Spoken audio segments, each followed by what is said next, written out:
Good morning everyone. Welcome to Deccan English School's Creative Hearts Session 9. Let's start craft session.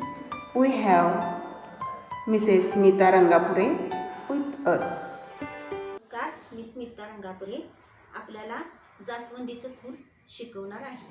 त्यासाठी लागणारे साहित्य: duplex paper 3 रंगाचे, हिरवा, केशरी आणि लाल, आणि पेपरची एक अशी लांब पट्टी, पेन, स्केच पेन, फेविकॉल, फुटपट्टी आणि कात्री आणि एक तार.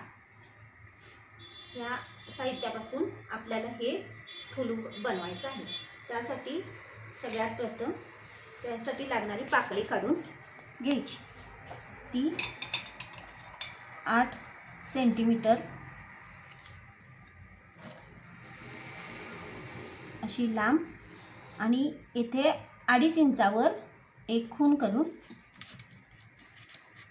त्याच 2.5 इंचाच्या पासून ह्या बाजूला 2.5 इंच आणि ह्या बाजूला 2.5 इंच अशा खुणा करून येथे गोलाकार, अर्धगोलाकार देऊन ही पाकळीची आकार पूर्ण करावा.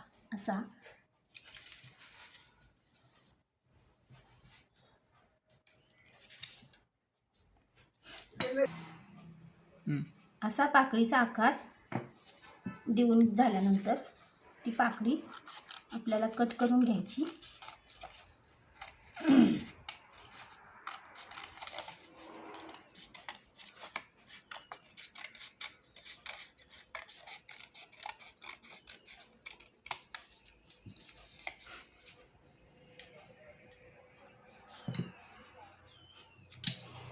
ही पाकळी घेऊन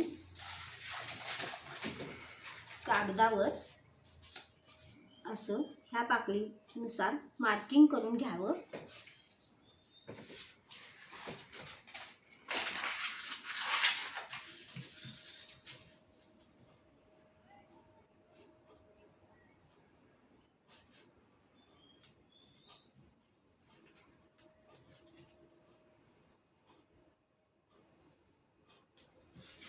आणि ह्याप्रमाणे उलट आणि सुलट असे आकार देऊन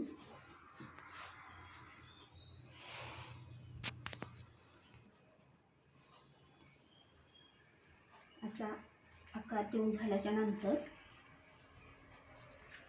5 पाकळ्या ह्या पद्धतीने काढून घ्यायच्या.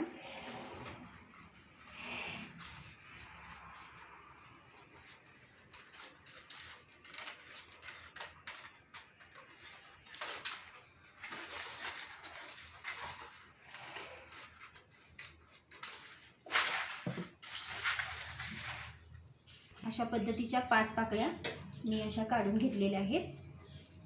त्या फेविकॉलनं अशा पद्धतीनं इथून नाही लावायचं, थोडंसं अंतर ठेवून अशा एकाच बाजूला असा फेविकॉल पाकळीच्या लावून घ्यायचा. हे मध्याच्या थोडं कमी.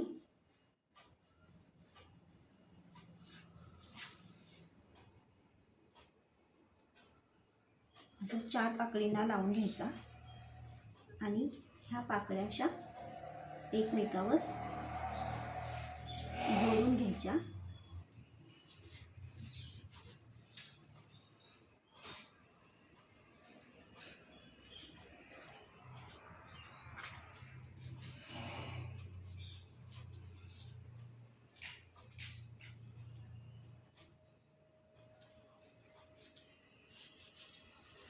आणि हे सुकस तोपर्यंत असं बाजूला ठेवून आपल्याला हा केशरी कलर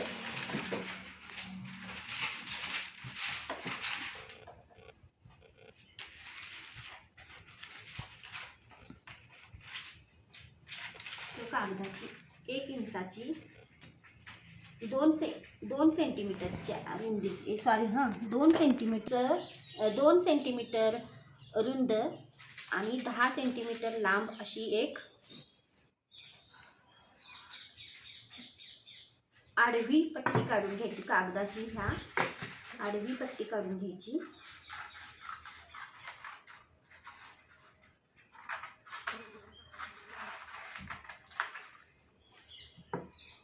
आणि ह्याच कागदाची परत 3 सेंटीमीटर रुंद आणि 2 सेंटीमीटर 2 सेंटीमीटर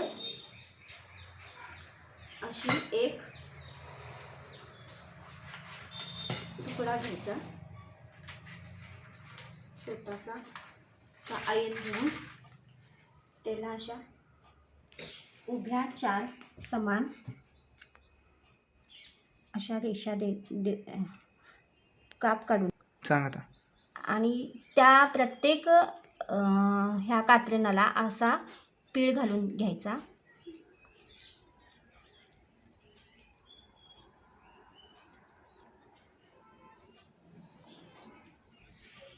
हे असे 4 पीळ करायचे आणि त्याला स्केच पेननं फक्त शेंड्याला असं जरासं लाल लावून घ्यायचं. यानंतर ही पट्टी काढलेली आहे त्या पट्टीला असं करून थोडंसं लांब करून घ्यायची आणि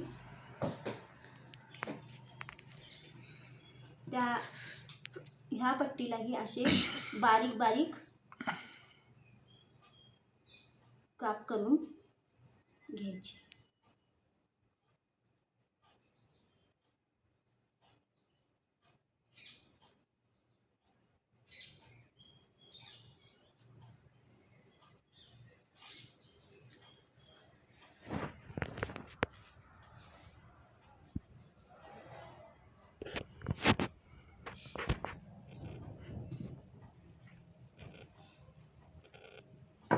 त्यानंतर ह्या बाजूला असं फेविकॉल लावून घ्यायचा.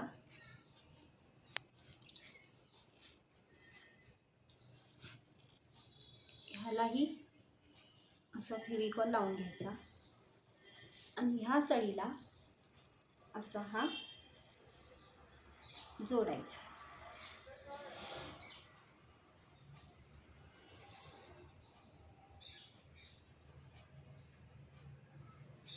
आणि त्यानंतर ही पट्टी थोडीशी अशी खालून ह्याच्या असं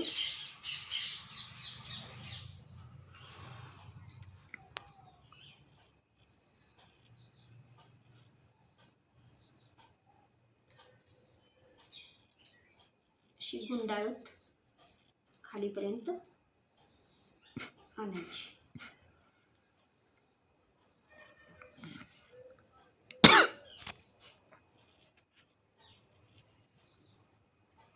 हे झाल्याच्या नंतर ह्याच्या खाली ही साध्या कागदाची पट्टी पण अशी ह्या सळीला गुंडाळून घ्यायची.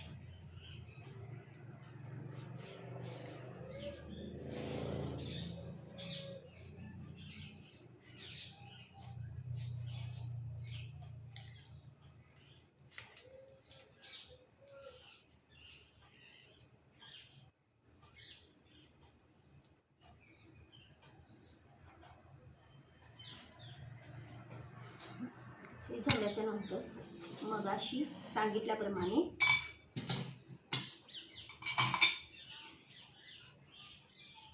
ह्या बाजूला ह्या पाकळीच्याही फेविकॉल लावून घ्यायचा. झालं. असा हा ह्या बाजूला फेविकॉल असा लावून घ्यायचा. त्यानंतर हे फूल असं करून हे असं चिकटवून घ्यायचं.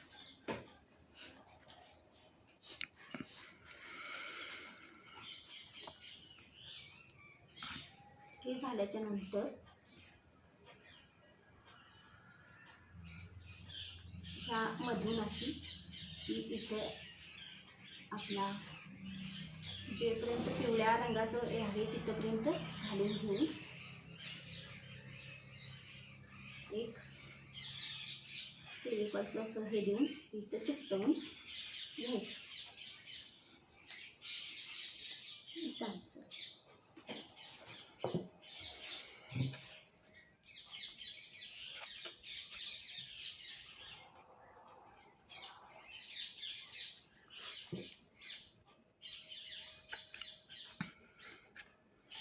आणि हे थोडा वेळ असं ठेवून द्यायचं चिकटवून वाळेस तोपर्यंत. थोडं लगेच सुकतंय.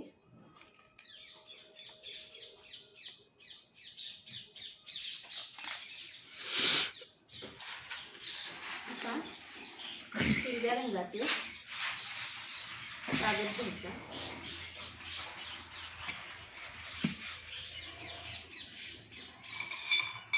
त्याचा 3 इंच चालू कर 6 सेंटीमीटर रुंद आणि 5 सेंटीमीटर उंच अशी एक असं कागदाचं कात्रण काढून घ्यायचं.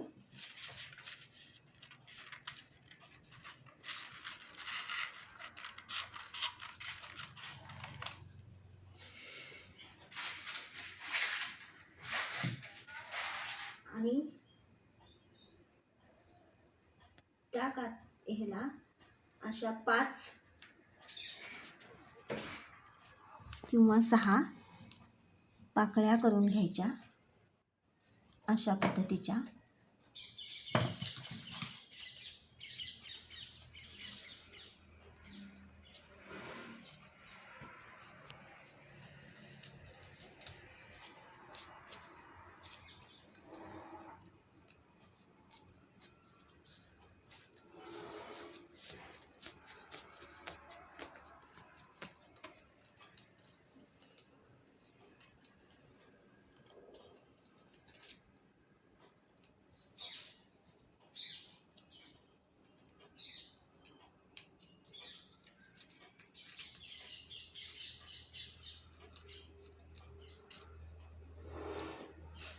आणि त्यातून असे 1-1.5 सेंटीमीटर एवढ्या अंतराचे असे उभे काप घालून घ्यायचे.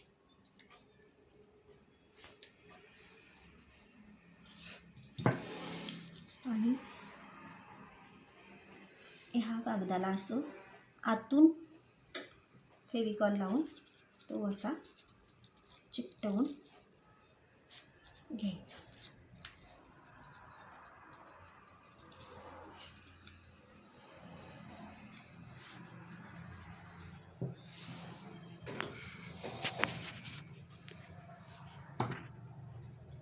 आणि हा फुलाच्या वर असं खाली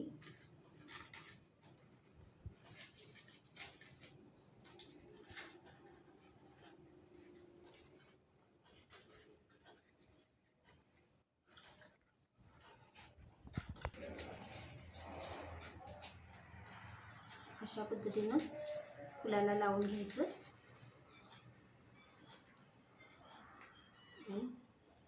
इथं हे चिकटवून घ्यायचं. आणि हे असं ठेवून अजून एक ह्याची एक लांबट पट्टी काढायची. साधारण 2 सेंटीमीटर रुंद असावी आणि 10 ते 12 मीटर लांब असावी. ती ही पट्टी अशी लांब करून घ्यावी आणि ह्या पट्टीला असा फेविकॉल लावून घ्यावा.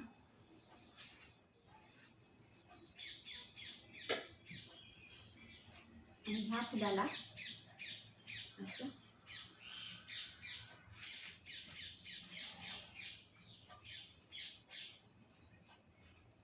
रोल करून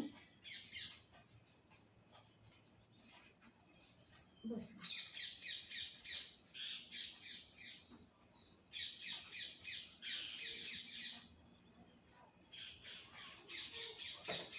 पाकळीला असं बोटात धरून पाठीमागं आणि पुढं असं खेचायचं, म्हणजे जवळ आणखी. अशा पद्धतीनं पाकळीला आकार पडतो,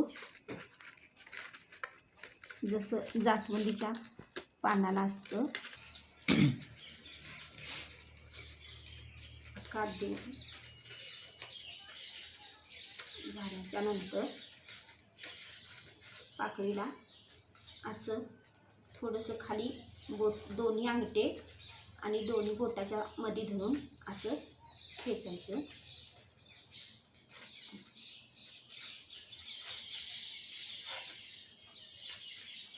म्हणजे पूर्ण फूल असं उमलल्यासारखं दिसतं. अशा पद्धतीनं हे असं फूल दिसतं. आपण गणपतीच्या बाहेर फोटोला सुद्धा लावू शकतो, किंवा अशी अनेक फुलं करून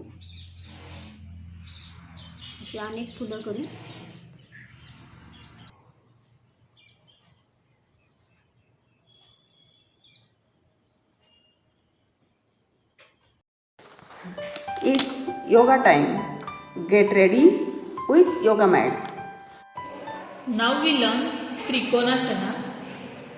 Stand straight with your legs apart. Inhale. Exhale. Simultaneously slide your left arm down along your left leg till your fingers are at your ankle. At this point, your right arm must be horizontal as your head is tilted left. Hold the pose with your knees and elbows straight. Inhale. Thank you. Hungry now? Let's cook with Mrs. Sunita Rane. Hello everyone, तुमचं स्वागत आहे माझ्या तरुणाच किचनमध्ये. आज तुम्हाला मी मसाला biscuit याची recipe दाखवणार आहे. आज यामध्ये आपण वापरणार आहे मसाले बिस्किटसाठी मोनॅकोची बिस्किटे, टोमॅटो केचप, सेव, लाल तिखट, जिरा पावडर, चाट मसाला, कांदा आणि कोथिंबीर. आता ही आपण अशी मांडणी केली आहे बिस्किटांची. त्यावरती आपण पहिला सॉस लावून घ्यायचा आहे.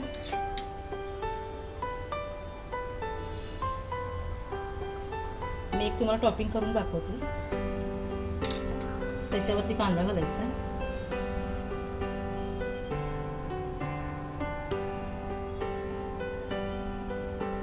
त्याच्यावरती परत लाल तिखट घालायचं, जिरा पावडर, चाट मसाला, शेव घालून घ्यायची आपण. सगळ्यात वरती कोथिंबीर घालायची. हे सर्व अशी बिस्किटे वरती टॉपिंग करून घ्यायचे.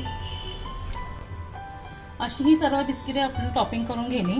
आणि ही बिस्किटे खूप जी लहान मुलं आहेत की त्यांना खूप आवडतात आणि मोठ्यांना पण आवडतील. ही रेसिपी तुम्ही एकदा नक्की ट्राय करून बघा. थँक्यू. नमस्कार, तुमचं स्वागत आहे तरुणाज किचनमध्ये. आज आपण शिकणार आहोत स्वीट ब्रेडची रेसिपी. त्यासाठी लागणारं साहित्य: ब्रेड, डेसिकेट कोकोनट आणि आपण तयार करून घेतलेला पाक, किंवा तुमचा राहिलेला जर गुलाबजामचा पाक असेल तरी पण चालेल. तर प्रथम आपण ब्रेड तळून घ्यायचं आहे.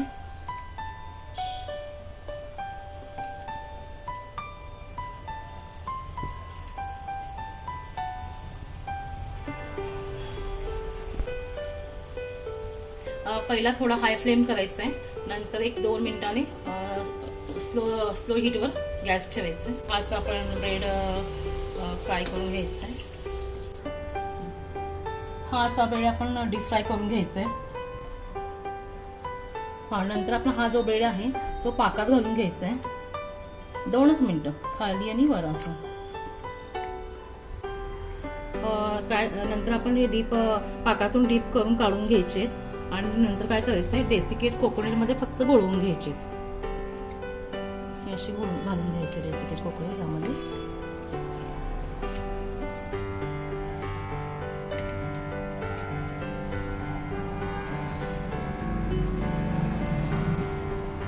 अशा प्रकारे आपण सर्व हे स्वीट ब्रेड तयार करून घेतलेले आहेत. तुम्हाला ही रेसिपी जर आवडली असेल तर नक्की ट्राय करा. धन्यवाद. मुलांनो, आजी आजोबांनी सांगितलेल्या आजपर्यंतच्या गोष्टी आवडल्या की नाही? नक्कीच आवडल्या असतील. आजही आपल्याला एक आजोबा गोष्ट सांगणार आहेत. त्यांचं नाव आहे विनय मोने. नमस्कार बालमित्रांनो. रामायणाची कथा आपल्याला सर्वांना माहीतच आहे. दशरथाच्या आज्ञेनुसार रामराया वनवासामध्ये गेले. त्यांच्याबरोबर लक्ष्मण आणि सीता देखील होते. तर असे ते वनवासात गेलेले असताना एक दिवस राम, लक्ष्मण आणि सीता सकाळी बाहेर आपल्या कुटीच्या बाहेर बसून असे वार्तालाप करत बसलेले असताना सीतेला दूरवर एक हरिण दिसलं. आणि ते हरिण म्हणजे कसं होतं? साधंसुद्धा नव्हतं ते. सुवर्णमृग होता तो. सोनेरी कांती त्याची अशी झळझळत होती की सीतेला त्याचा मोह आवरला नाही. सीता त्या हरिणाकडे अशी एकदम बघतच राहिली, टक लावून बघत राहिली. तिचा इतका मोह झाला तिला की तिनं रामरायाशी हट्ट धरला की मला हा मृग पाहिजे, मला हे हरिण पाहिजे. रामरायाला सीतेचा हट्ट मोडता आला नाही. रामराया म्हणाले, ठीक आहे सीते, मी तुला ते आणून देतो. पण लक्ष्मण म्हणाला की मी आणून देतो, तुम्ही इथे राहा. राम म्हणाला, नाही, तो स्त्रीचा हट्ट आहे, माझ्या पत्नीचा हट्ट आहे, तो मीच पुरवणार. असं म्हणून रामराया तिथून निघाले. आपलं धनुष्यबाण घेतलं आणि ते तिथून निघाले. तोपर्यंत लक्ष्मण आणि सीता दोघंजण त्या कुटीजवळच बसलेले होते. रामराया त्या हरणाच्या पाठोपाठ गेले. हरिण पुढे धावते, रामराया त्यांच्या पाठोपाठ धावतायत. असं करता करता ते खूप दूरवर जंगलामध्ये गेले. हे दोघेजण दिसेनासे झाले आणि खूप आतमध्ये गेले. आणि असं गेल्यानंतर एके ठिकाणी मात्र रामरायाला संधी मिळाली की ते हरिण गवत चरताना एका ठिकाणी थांबलं. ते थांबल्यानंतर रामरायाने आपल्या बाणाचा असा नेम धरला आणि अचूक नेम धरून त्या हरणाला गारद केलं. हरिण मारलं. पण काय झालं? चमत्कार झाला त्यावेळी की हरिण पडता पडता एकदम जोरात रामरायाच्याच आवाजामध्ये ओरडलं, लक्ष्मणा धाव, लक्ष्मणा धाव, लक्ष्मणा धाव. हे रामरायाच्या आवाजामध्ये तो ओरडला आणि त्यानंतर त्याचं प्रत्यक्ष रूप प्रकट झालं. तो मारीच नावाचा मायावी राक्षस होता. हे पाहिल्यानंतर रामरायांच्या लक्षात आलं ही सर्व माया आहे. पण त्यांचा काही इलाज नव्हता. तोपर्यंत त्यांनी तो मारलं होतं आणि तोपर्यंत ते खूप दूरवर आले होते. आणि इकडे कुटीजवळ लक्ष्मण आणि सीता दोघेजण बसलेले असताना त्यांना तो आवाज ऐकू आला, लक्ष्मणा धाव, लक्ष्मणा धाव. हे आवाज ऐकल्यानंतर लक्ष्मणाच्या लक्षात आलं की रामराया असं ओरडू शकत नाही.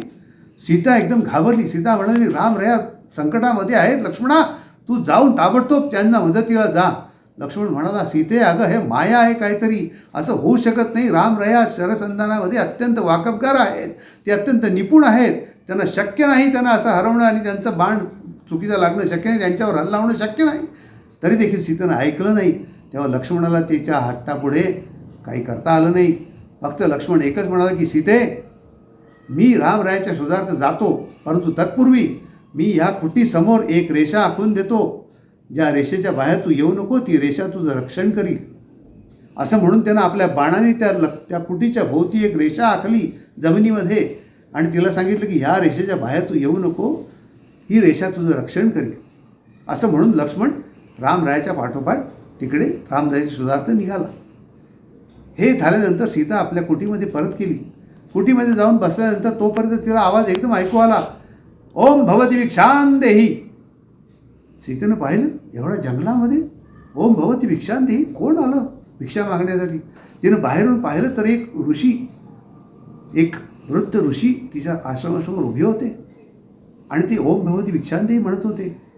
त्या ऋषीचं तेज पाहून तिच्या लक्षात आलं की हे ऋषी आहेत, त्यांना भिक्षा द्यायला पाहिजे.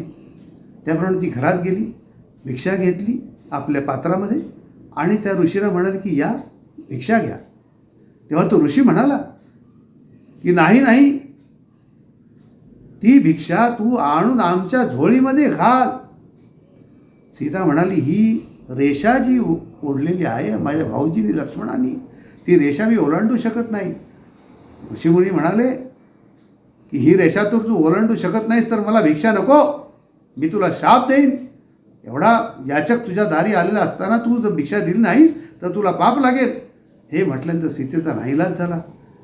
अनवधानाने किंवा अत्यंत आपल्या मनाविरुद्ध का होईना, पण तिने त्या रेषेच्या पलीकडे पाऊल टाकलं आणि त्या ऋषीच्या झोळीमध्ये भिक्षा घातली. त्याच वेळी त्या ऋषीनं आपलं मायावी रूप प्रकट केलं. तो रावण होता, जो सीतेचं हरण करण्यासाठी आला होता. त्यानं सीतेचा हात धरला आणि तिला जबरदस्तीनं आपल्या पुष्पक विमानामध्ये बसवून तो तिला हरण करून निघून गेला. इकडे राम आणि लक्ष्मण गेले. लक्ष्मण त्या रामाचे सुधार्थ गेला, रामाला पाहिलं. राम म्हणाला, अरे तू का आलास इकडे? तो मायावी राक्षस होता, मारीस होता, मी त्याला मारले, त्याचा वध केला आहे. त्यानं मायेनं आवाज केला माझ्यासारखा, लक्ष्मणा धाव म्हणून. तू का आलास सीतेला सोडून? तो म्हणाला की सीतेनं आग्रह धरला म्हणून मी आलो. तेव्हा रामरायाच्या लक्षात आले की काहीतरी धोका झालेला आहे, म्हणून ते दोघं पळत पळत कुटीमध्ये आले. पाहतात तर काय, सीतेचं हरण झालेलं होतं. ही अशी सीताहरणाची घटना घडली. पण आपल्या काय लक्षात आलं की रामराया त्या हरणाच्या पाठोपाठ गेले. पण ते का गेले? सीतेच्या हट्टापायी गेले. सीतेला मोह झाला. ही जी एखादी सुंदर गोष्ट दिसते, आपल्याला आपलीशी वाटते, त्या मायेमध्ये आपल्याला अडकायचं नाही आहे. त्याचा मोह आपल्याला दूर ठेवणं आवश्यक आहे. या मोहापासून जर आपण दूर राहिलो तर आपलं रक्षण होऊ शकतं. ह्या मोहापासून आपण कायम कुठल्याही मोहापासून दूर राहावं हे आपण शिकलो त्याच्यातून. त्याचप्रमाणे लक्ष्मणानं रेषा आखून दिली होती. लक्ष्मणाने रेषा आखली होती. तो लक्ष्मण जो सीतेचा धीर होता, तिच्यापेक्षा वडीलबंधू होता. तर ह्या वडीलबंधू माणसांनी आपल्यापेक्षा वडीलधाऱ्या माणसांनी ज्या काही आपल्याला मर्यादा आखून दिल्या, ते जे काही सांगतात त्यांच्या आज्ञांचं उल्लंघन आपण करू नये.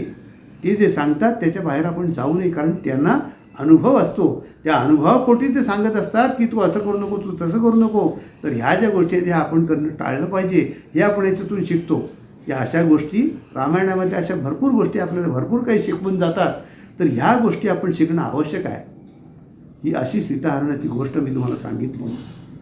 डेक्कन इंग्लिश स्कूलच्या सौजन्यानं मला ही गोष्ट तुम्हाला सांगण्याची संधी दिली, त्याबद्दल मी डेक्कन इंग्लिश स्कूलचे आभार मानतो. धन्यवाद.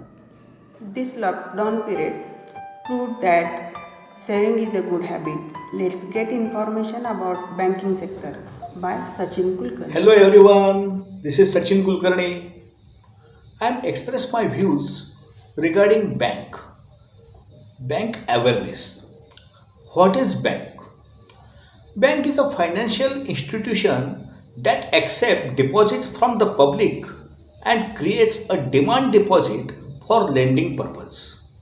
थोडक्यात काय, लोकांकडून डिपॉझिट स्वरूपात पैसे स्वीकारणे आणि ज्याला गरज आहे त्याला कर्ज स्वरूपात रक्कम देणे. कर्जावरचा व्याज आणि डिपॉझिटवरचा व्याज ह्यातील जो फरक आहे ते बँकेचे उत्पन्न. त्यातून बँक आपला खर्च करते आणि आपल्याला त्यातून नफा मिळवते. Who is the bank regulator? In India, Reserve Bank of India is a regulator of banks. RBI established under the RBI Act 1934. RBI is the Central Bank of India and is vested with various responsibilities under the Banking Regulation Act 1949. In banking industries, Negotiable Instrument Act is very useful to day-to-day routine transaction. This act regulates the different types of negotiable instrument like promissory notes, bill of exchange and checks. The above instruments either to order or to bearer. In simple terms, it means either to order or bearer. It means any written documents which is transferable on delivery. Section 138 in Negotiable Instrument Act talks about punishment for dishonoring the checks or bill of exchange or promissory note. Students, we are looking types of banks in India in broad categories: scheduled banks and non-scheduled banks.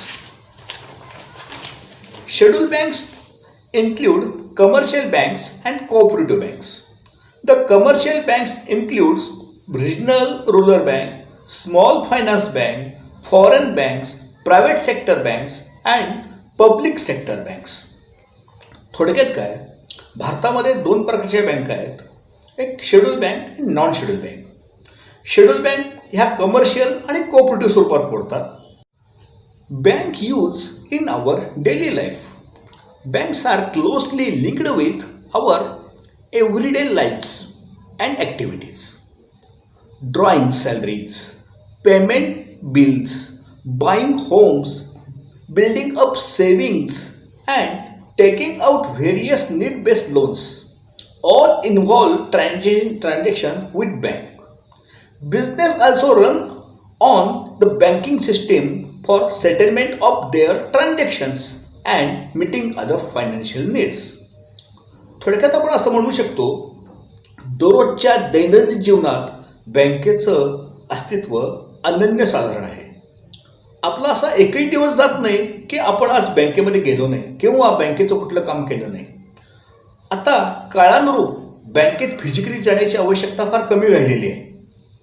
Bank सगळ्या बँका techno-savvy आहेत. आमची TJSV bank ही सध्याच्या युगाबरोबर चालणारी आहे, पूर्ण techno-savvy आहे, पूर्ण IT प्लॅटफॉर्म आमचा आहे, डिजिटल बँकिंग आहे, नेट बँकिंग आहे, IMPS बँकिंग आहे, UPI आहे. अशा अनेक सुविधा आमची बँक तसं इतर बँका ज्या आहेत, मोठ्या बँका आहेत, ते देत असतात आपल्या ग्राहकांना. त्यासाठी प्रत्यक्षात बँकेत येण्याची गरज खूप कमी राहिलेली आहे. पण बँकेचं ट्रान्झॅक्शन हे करावं लागतंच. त्यासाठी बँकेचं ट्रान्झॅक्शन नाही किंवा आज बँकेचं काम आपण केलं नाही असा दिवस कुठलाही कुणाचाही बहुतेक येत नसावा. जो माणूस बिझनेसमन आहे, जो माणूस सर्व्हिस करतो, ज्याला युटिलिटी बिल पेमेंट द्यायचं आहे, असा प्रत्येकाचा दिवस हा बँकेच्या कामाचा, बँकेचा प्लॅटफॉर्म वापरून पेमेंट केल्याचा, पैसे रक्कम ट्रान्सफर केल्याचा हा नक्की होत असणार आहे आणि असेलच. Banks different departments and section. कुठलीही बँक आपले स्पेशलाइज्ड डिपार्टमेंट बनवते, ग्राहकांना उत्तमोत्तम सर्व्हिस देता यावी. आपल्या रिजनल ऑफिसना, आपल्या ब्रांचेसना जी सर्व्हिस आहे, ग्राहक सर्व्हिस आहे, ते वेळेत देता यावी, अचूक देता यावी. ह्यासाठी स्पेशलाइज्ड सेल प्रत्येक बँकेने आपले वेगवेगळे बनवलेले असतात. प्रामुख्याने ह्यामध्ये retail banking, loan servicing, wealth management, investment banking, deposit operations, cash management service, electronic digital banking, commercial banking ह्या प्रकारचे सेल वेगवेगळे उभे केले जातात. यातून फायदा काय होतो? त्या प्रकारचे प्रपोजल्स त्या डिपार्टमेंटमध्ये जातात, त्याच्यावरती स्क्रुटिनी होते, निर्णय तत्परतेने मिळतात आणि पुढच्या एंड ग्राहकाचं समाधान किंवा त्याला सर्व्हिस ही ब्रँचला ताबडतोब देता येते. ह्या प्रकारे बँक्स डिफरन्स डिपार्टमेंट आणि सेक्शन हे निर्माण केले जातात. कस्टमरला वेळेत सर्व्हिस देणं, चांगली सर्व्हिस देणं हा यामागचा हेतू असतो. Banking facilities available at branches. As a service part, bank provides various facilities to its customer. One is liability side, second is asset side. Liability sides included saving account, current account, short-term deposit, long-term deposit, and asset sides include various types of loans, advances to its customers. Mainly two types of advances: secured advances and unsecured advances. Secured advances is working capital limit, overdraft limit, BG limit against FDR, BG limits as a limit, commercial property loan, home loan, education loan, machinery hypothecation loan, vehicle automobile finance for own use vehicle, project finance, trade finance, and letter of credit. All aspects is secured finance to his customer. There is some security in the way of stock and book debts, in the way of property, in way of LIC, in way of NSE obtained on record, and bank can fund our funds, lend our funds to the borrower as a loan. Another aspect is unsecured loan. Unsecured loan in cooperative banks, unsecured loans limit is below 5 lakhs, up to 5 lakhs. This is the loan is typical personal loan, education loan beyond 5 lakhs, in the limit of 5 lakhs. This loan for whose salary credited in our account as a salary account, then bank can offer a personal loan in group finance. Various loan schemes for student. Major loan facility of loan available for student is educational loan. Mainly, education loan is available for domestic education as well as foreign education purpose. Our bank various need-based scheme available for assist students to grow his career. Student also start early for saving purpose. TJSB bank ही उच्च शिक्षणासाठी जे PG जे graduation नंतर केले जातात ते course भारतामध्ये अवेलेबल असतील किंवा त्यांना परदेशात करायचे असतील अशा कोर्ससाठी विद्यासिद्धी नावाची एज्युकेशन लोन प्रोव्हाइड करते. ह्या लोनमधून सुरुवातीला शिक्षण जोपर्यंत सुरू आहे तोपर्यंत मोरटोरियम पिरियडला जातो. तो शिक्षणाच्या स्वरूपावरती किती वर्षाचा कोर्स आहे त्यावरती तो पिरियड अवलंबून ठेवतात. मॅक्झिमम आम्ही तो पिरियड देऊ शकतो गरजेनुसार 2 वर्ष 3 वर्ष ह्या हिशोबाने तो पिरियड दिला जातो. ते शिक्षण कधी संपते बघून त्यानंतर त्या रिपेमेंट सुरू होतं. ह्या मोरटोरियम पिरियडच्या काळामध्ये पालकांनी दर महिन्याला व्याज त्या लोनवरचं भरणं अपेक्षित आहे आणि जेव्हा मोरटोरियम पिरियड संपेल त्यावेळी त्याचा इन्स्टॉलमेंट लोनचा चालू होईल. हे व्याजदर अतिशय कॉम्पिटिटिव्ह असतात, कमी असतात. कमर्शियल लोनपेक्षा एज्युकेशन लोनचा व्याजदर कमी असतो तुलनेनं आणि सहज सँक्शन होतात. पालकाचाही उत्पन्नाचा विचार केला जातो. विद्यार्थ्याचा ग्रॅज्युएशनचं सर्टिफिकेट रेकॉर्डवर घेऊन तो PG करणार आहे ते UGC ग्रँट आहे का, परदेशातली संस्था जी इन्स्टिट्यूशन आहे ते रेकग्नाईज आहे ना याची शहानिशा करून त्याच्यात लोनला सँक्शन मिळतं आणि फास्ट सँक्शन होतं आणि ते आम्ही जलद गतीनं त्या कॉलेजला आम्ही डायरेक्ट पेमेंट आम्ही करतो. यातून फायदा काय होतो, त्याला उच्च शिक्षण घेता येतं, तो कुठेही थांबत नाही आणि त्याच्या करिअरची ग्रोथ होत राहते. थोडक्यात आपण आत्ता बघितलं बँक म्हणजे काय, बँक काय काम करते, बँकेच्या कामाचं स्वरूप काय, निगोशिएबल इन्स्ट्रुमेंट आहेत काय, बँकेचे रेग्युलेटरी कोण आहेत. आता मी माझ्या TJSB बँकेबद्दलची माहिती थोडक्यात सांगतो. आमची TJSB बँक, TJSB सहकारी बँक ही भारतातल्या प्रथम 5 कोऑपरेटिव्ह बँकेमध्ये मोडते. आमची बँक अतिशय भक्कम पायावरती उभी आहे. बँकेची स्थापना 1972 साली झाली. 5 फेब्रुवारी 1972 साली.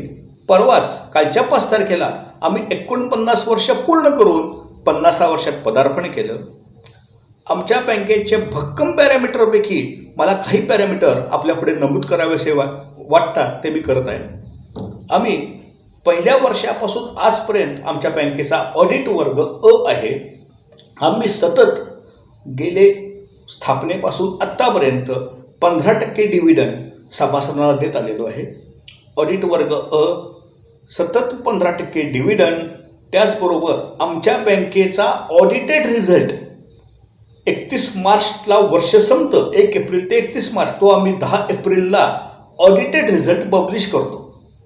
म्हणजे बँकेचं सातत्य, ट्रान्सपरंट व्यवहारचं हे द्योतक आहे असं मला म्हणावं लागेल. याचबरोबरीनं रिझर्व्ह बँकेनं जे 2001 साली नियम आणले प्रत्येक बँकेवरती 2 चार्टर्ड अकाउंटंट असावेत आणि बँकेच्या संचालकांना आणि त्याच्या नातेवाईकांना बोर्डावर असताना कर्ज काढता येणार नाही, हे बँकेने आमच्या स्थापनेपासूनच बायलॉजमध्येच कव्हर केलं. त्यामुळं भक्कम पाया तसंच ट्रान्सपरंट व्यवहार ह्यावरती आमची बँक आधारलेली आहे. त्यामुळं नक्कीच ह्या बँकेत तुम्ही जोडला गेला तर तुमची उत्तरोत्तर प्रगती होईल, तुम्हाला एक चांगली बँक मिळेल आणि तुम्ही आमच्या बँकेची टेस्ट नक्की बघावी. आजच्या तारखेत आमच्या 136 ब्रँचेस ऑल ओव्हर इंडिया कार्यरत आहेत. याचबरोबर 5 राज्यातून आपली TJSB सहकारी बँक ही काम करते आहे. हेड ऑफिस वागळे इस्टेट ठाण्याला आहे, पण महाराष्ट्रात जवळजवळ सर्व जिल्ह्यामध्ये आपली बँक आज पोचलेली आहे. याचबरोबर गुजरातमध्ये आहे, गोव्यामध्ये आहे, कर्नाटकमध्ये आहे, मध्य प्रदेशमध्ये आहे. इतका शाखा विस्तार केलेला आहे आणि 136 ब्रँचेसमधून आज आपण ग्राहकाभिमुख सेवा देत आहोत. तुम्हीही आमच्या बँकेशी जोडले जावेत, आमच्या बँकेबरोबर तुम्हीही मोठे व्हावेत आणि तुमची उत्तरोत्तर प्रगती व्हावी एवढं मी चिंतन करतो आणि तुम्हाला आमच्या बँकेशी जोडण्याचं आवाहन करतो. नमस्कार.